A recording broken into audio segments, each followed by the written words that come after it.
Kaçmana izin vermeyeceğim. Yapma. Oh.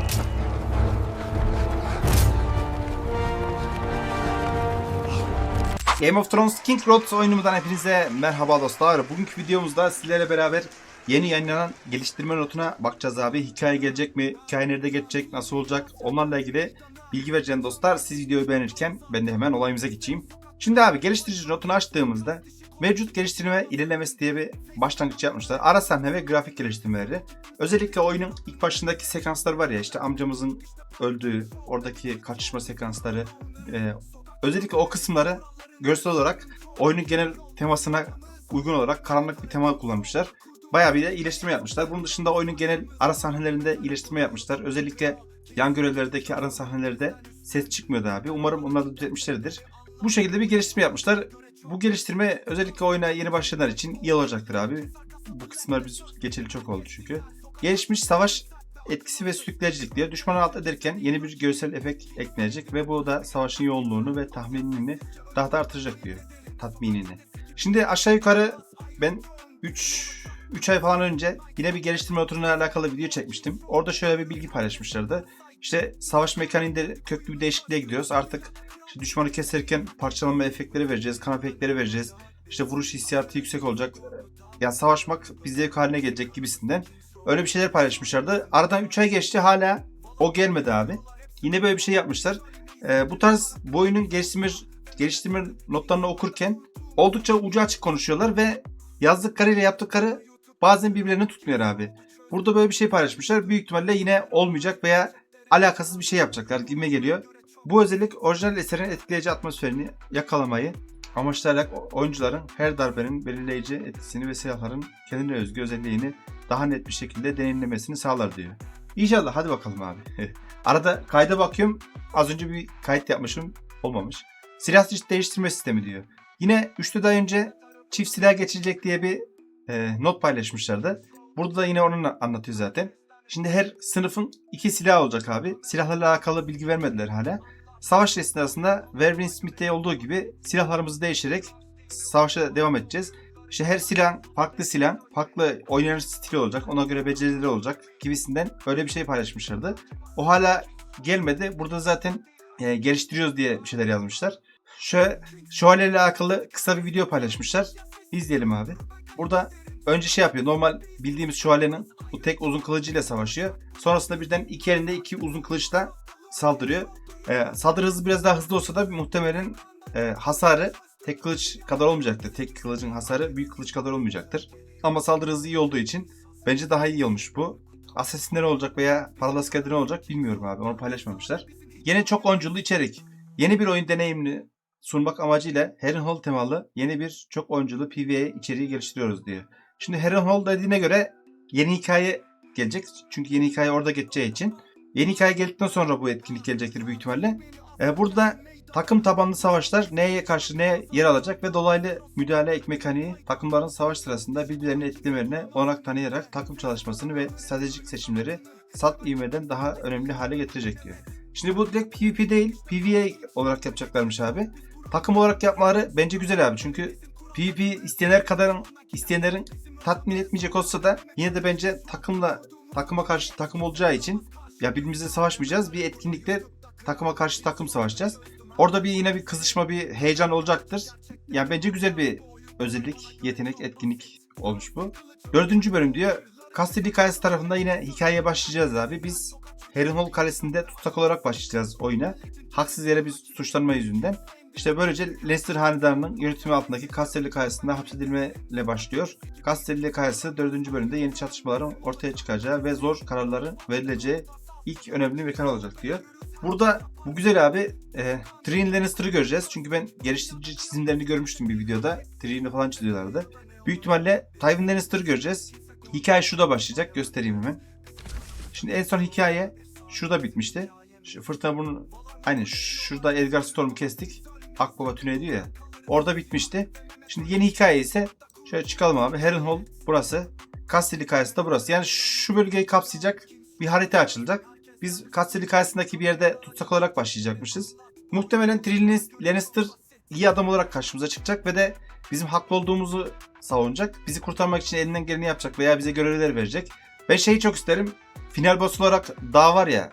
Sendor Clegane miydi onun ismi? Clegane soyadı da ismini unuttum ya. Tazı ile karıştırıyorum onu. Dağ var ya. Dağ ile beraber karşı karşıya gelip savaşacağımız bir final boss olursa bence 10 numara olur abi. Güç sınırı da 300k falan olsa. Böyle uzun bir kılıcı olsa Dağ'ın. Öyle bir şey olsa güzel olur yani. Bir sonraki hikaye burada devam edecek. Hikaye aşağı yukarı 6 aydır falan bekliyoruz. Belki daha uzun süredir bekliyoruz. Hikaye gelmedi. Umarım uzun soluklu bir hikaye olur. Ve doyurucu bir hikaye olur. Artık doyuruculuğunu falan geçtim. Umarım uzun soluklu olur. Çünkü bu hikayede biterse artık yaza kadar bekleyeceğiz herhalde, bilmiyorum. Muhtemelen güç sınırını artıracaklar. 300K'ya kadar artıracaklar. Biz de o 300K'ya erişmek için, yani hikayede ilerlemek için o 300K'ya erişmemiz gerekecek. Oraya erişmek için işte çeşitli etkinlikleri, görevleri, şunları bunları yapıp karakterimizi güçlendireceğiz. Yani hikayedeki uzun sürenin uzaması bu şekilde olacak. Bakalım abi nasıl olacak? Canlı yayınlarda beraberce oynayıp göreceğiz. Bunun dışında Kayıp Anlar Sonağı ve Kraken'e zor mod gelecekmiş. Şimdi abi tamamen boş bir özellik eklemişler. Şu anda tamamen boş bir özelliğe bakıyorsunuz. Yani burada zor mod getirmesine gerek yok abi. Kraken'de yeni yaratık gelmeden önce Basilisk miydi? Ne yeni yaratık var ya, ejder. O gelmeden önce haftalık Kraken'e 2 kere girebiliyorduk. Yani sürekli giriyoruz ama 2 kere ödül alabiliyorduk. Hızını düşürebiliyorduk. O da şansa bağlıydı. Ben son oynadığım dönemde 2 aydan fazladır her hafta denememe rağmen tılsım düşmedi abi. Düşmüyordu yani. Turuncu bile düşmüyordu. Hep mavi düşüyordu. Mor bile düşmüyordu. Ya sen burada ultra zor mod değil de ultra zor mod da yapsan, neler yaparsan yap abi. Sen bu Kraken'deki 2 hakkı da bölüp bir tanesini diğer yaratığa verirsen, ki benim oyundan soğumama sebep olan olay buydu. İnsanlar bir hafta bekleyip 2 tane görev yapacak. Şansa bir tane tılsım düşerse düşecek. Onu daha da zorlaştırıp hakkın birinde diğer yaratığa vermişler ki sen bir hafta bekle reis. Biz buraya bir koskoca yaratık çizdik. Aylarca uğraşıp geliştirip bir tane yaratık çizdik. Sen bir tane gir, ondan sonra bir daha girme demek için. Yani bir daha hafta istediğin kadar girebilirsin ama sıralama kasman gerekiyor. Hasardır, şudur budur. O da ne gerek var abi? Bir şey kazanmaktan sonra zaten insanlar sıralamada üst sıralara çıkıyor. 3 hesabıyla birden girip ilk 3'ü kapatıyor zaten. 1-2-3'ü. Aynı ekipmanları kullanarak. Ya bu tamamen boş bir şey abi. Sen burada ya bilet hakkını kaldıracaksın. Yani sınırsız girebileceğiz. Madem şans varsa. Ya süre hakkını kaldıracaksın. Ya da şans olayını kaldıracaksın. Hafta 2 tane mi giriyor? 2 tane turuncu düşecek mesela. Zaten zor geliştiriyoruz onu. Piyasa sistemi. Şimdi bunda yine geliştirici notları ucu açık konuşur abi her zaman. Burada bir ticaret sisteminden bahsedilmiş.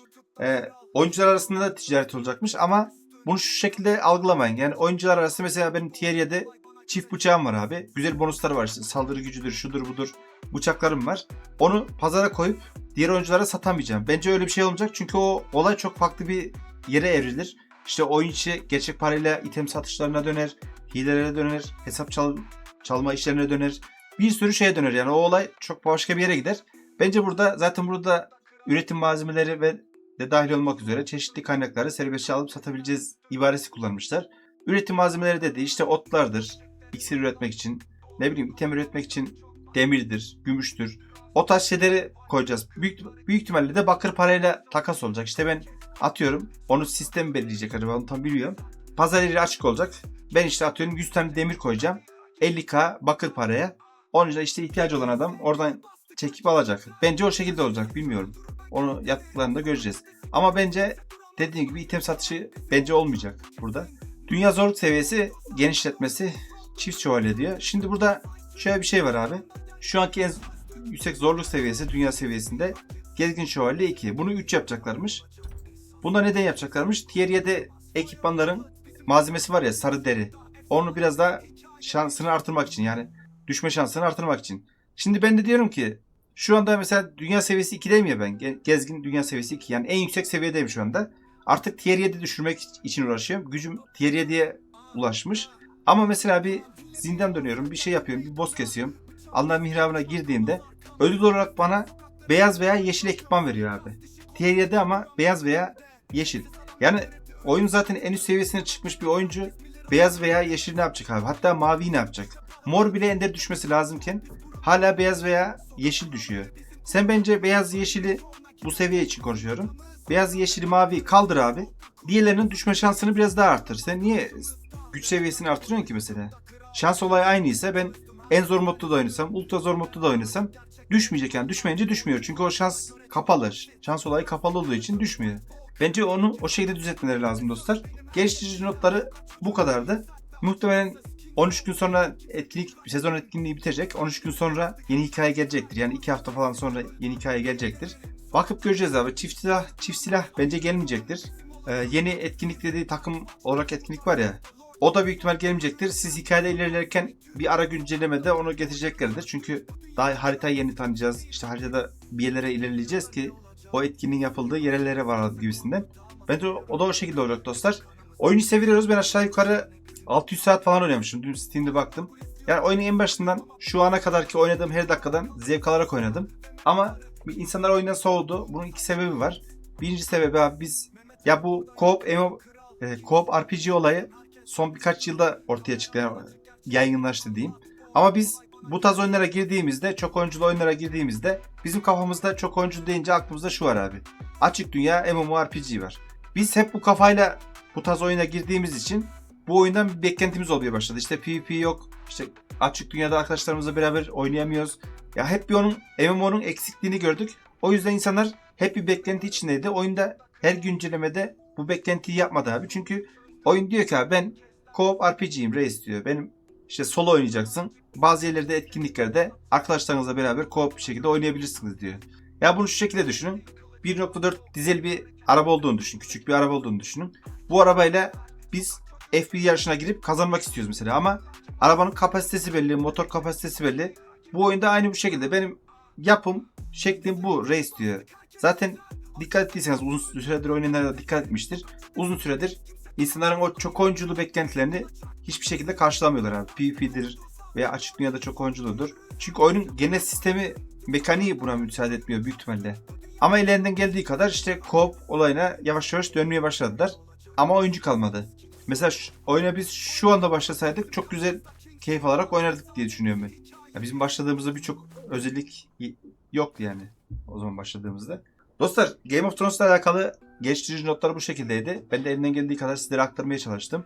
Yeni hikaye geldiğinde yine canlı yayınlarda olsun, videolarda olsun oynamaya devam ederiz biz.